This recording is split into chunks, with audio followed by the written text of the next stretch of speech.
Let's get a reading from Sabrina Salvati, host of the Sabby Sabs podcast, co-host of Revolutionary Blackout Network, about the dramatic events overnight in New York. First, Sabby, if you don't mind, has morning come to America now that the Democratic candidate for mayor of New York is a man of color, a Muslim, and a socialist? Who'd have thunk it? Who would have thunk it? It's a really interesting time right now in the United States. Everyone is talking about this race now. Zohran Mamdani, he just won the Democrat primary. He beat Andrew Cuomo, who obviously had more money. He's backed by billionaires, corporate interests.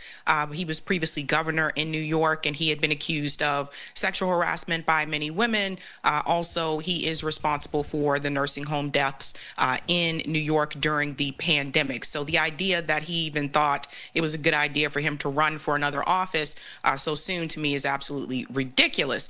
But those numbers don't lie. It shows that a lot of young people in New York came out to support Zohran Mamdani. Again, he is a self-described Democratic socialist.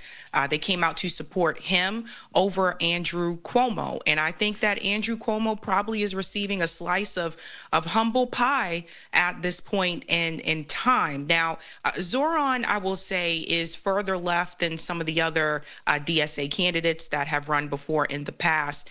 He's not 100% perfect. He wouldn't be my first choice if I were to pick someone. But I think, when you look at the issues, he ran on favoring BDS. He supported BDS. He said that Israel should be just one state, and under that secular state, Palestinians and Jewish people should have equal rights under the law. And at the time, I think that someone like Andrew Cuomo felt like that was a controversial statement, especially in a city like New York that does have a significantly large Jewish population. But the votes show that people are moving in a different direction. If it were up to me, I wish that Zohran would have run outside of the two-party system, but New York does have pretty strict laws against third-party candidates. But I think this does send a message. Now, he would still have to win in the general election, but people are moving in a different direction, and especially younger people are moving away from Israel and all of the atrocities that Israel represents. Yeah, People in Motion, as a song long before you were born said, a new generation, a social media savvy generation. His videos on TikTok were fantastic. I mean, he's a Muslim, but he's an Indian. So he was speaking Indian language and playing Indian music and appealing to Indians. He's a Muslim by birth. He's a socialist, but with a small s. I saw AOC gave it a small s in her tweet welcoming him. It is a remarkable victory because, as you say, not just the billionaires were behind Cuomo. God knows, was Cuomo the best candidate they could have found? But the media, the New York media, the Post, the Times, the CNN, everyone was trying to destroy Mamdani, and he still won. More people are moving away from corporate media. And I think we can see that if we look at ratings for CNN, MSNBC. People are looking for other sources of information. And that always makes me proud as someone that does independent media. They're tired of hearing the same story over and over. And even when you look at the war with Iran, I was a little bit nervous in the beginning because I was afraid that some people that supported Gaza would feel differently when it comes to Iran, because we've been so propagandized in the United States that Iran is the enemy, right? So I was very surprised to see a lot of people were not falling for it. Even some conservatives said, no, no, no, no, Americans should not go and fight in these wars. So I think that people are waking up, and that's a great thing. But this win by Zohran This is basically a slap in the face to Zionists. It's a slap in the face to AIPAC. It shows that you can beat AIPAC. You can beat against, you can fight against those forces, but you really got to get the people to come out and support you. Now, I know he had received the endorsement from AOC. I think with some of us, we're skeptical because we're like, is he going to turn out to be like another AOC? I mean, only time will tell. He would have to win the general in the first place. But what I always say to people is try not to get too overly emotional about politicians.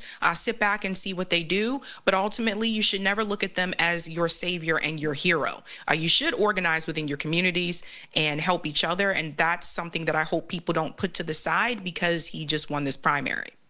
Sure, and the election is another thing. There is an incumbent mayor. He was disgraced, but he's still in the race. And then there's the Republican, Lander, who might now be the recipient of all the Democrats who didn't want Mamdani. So, and maybe, I mean, who knows? Maybe Cuomo himself might even run now as an independent. So it ain't over, but it will never be forgotten, this victory. That is correct. I would be very shocked if people voted for Eric Adams again, because there was a lot of things that happened under his leadership as mayor of New York City. But I think that people who do vote for like Eric Adams as an independent, it will be voting more so against Zohran. We're talking about more the wealthy people that live in New York City that don't want those types of policies. Basically, they don't want policies that's going to benefit working class people there. They don't want to pay their fair share. They have already threatened that they're going to leave the city if he becomes mayor because they don't want to pay their fair share of taxes. And we received those same types of threats here in Boston, Massachusetts. There were threats that millionaires were going to leave when we implemented the millionaire tax. They're still here. So I think that this is a wake-up call for people. I think Andrew Cuomo is embarrassed. I saw the look on his face, and I think he just can't believe that he did not win this with all the money and the name recognition that he had. So I think that Zohran's campaign definitely outsmarted him. When you say he's better than the others, I would agree with that. He's definitely more of a socialist than AOC. He's definitely more strongly supportive of the Palestinians than Bernie Sanders. But at the end of the day, he's still a Democrat, right? That is correct. Also, he did have an appearance on Steve Colbert's show, and this is something that also gave me pause, where he criticized the resistance. And I think we have to fully say this with like our whole breath. Right? We have to fully say that under international law, people who are occupied and oppressed have the right to resist, even with armed force. And he's pushing back against that. And that's another thing that gives me pause. And I don't think, even as a political candidate, I don't think you should be afraid to say that. We have to make sure that we get people to understand what the law says. So I think that's really important. And I wonder about that with him. Now, on the bigger picture, Donald Trump has nominated himself, I think, but next best thing, Israel has nominated him for the Nobel Peace Prize for stopping a war that he started. How do you make sense of it all? I follow his pronunciamento on Truth Social and occasionally on Twitter. And I'm left scratching my head. Is this really the President of the United States speaking like this?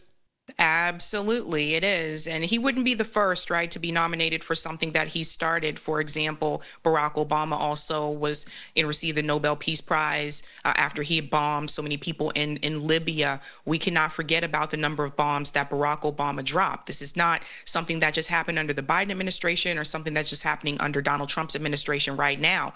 Both of these parties love war because war manufacturers and the MIC, they believe in this. Like, they support this, and they support those donors. They support the weapon contractors. So they love it when you're having war. Even some of the corporate media that was against Donald Trump started to support him the moment he started dropping, bombs on Iran. So that is a big culture problem that I think that we have in the political space in the United States, at least. But I think that Donald Trump, I think that he is splitting the MAGA base with his actions. There are a number of people that did support Donald Trump solely because he said he was going to bring about peace and he was going to be anti-war. And they're speaking out very vocally. I'm sure, as you've seen, even some of the podcasters, such as Candace Owens, Dave Smith has been very vocal about this, even calling for Donald Trump's impeachment. So there seems to be a split there among the podcaster base, also some of the voter base that say this is not what they voted for. Ultimately, I would think that people are starting to see that our politics in this country is just very much controlled, that the president is mainly just a puppet, and he responds to or answers to the deep state that Donald Trump said he was going to fight back against. So it's all controlled. And I think that if you really want to see real change in the electoral sphere, you're going to have to break the system. You cannot keep the system that is currently in place. Yeah, although we've been crying out for a third party for quite some time in the United States. I don't think the Green Party is that party, although Dr. Jill Stein was a fine candidate for president. Is there any sign of any hope? What about the idea that Elon Musk briefly announced of a third party, funded presumably by him? Have we heard any more about that, Sabs?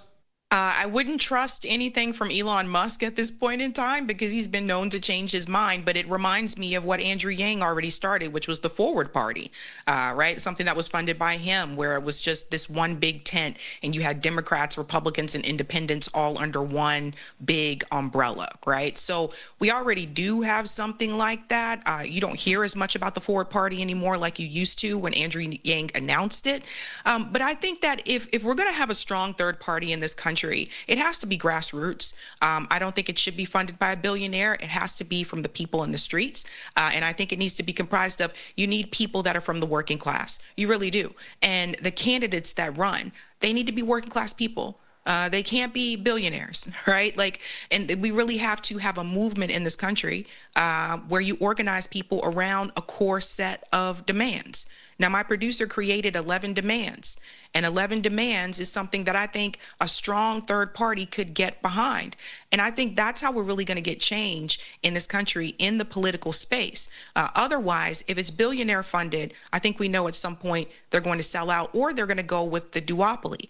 Andrew Yang, for example, he started the Forward Party, but then he was also trying to get people to support Kamala Harris. You can't have it both ways. So I think you either need to, if you decide that you're going to build a third party, you need to have a third party that is going to be true opposition to the Democratic Party and the Republican Party. And you don't get that by being a part of parties that still support the duopoly.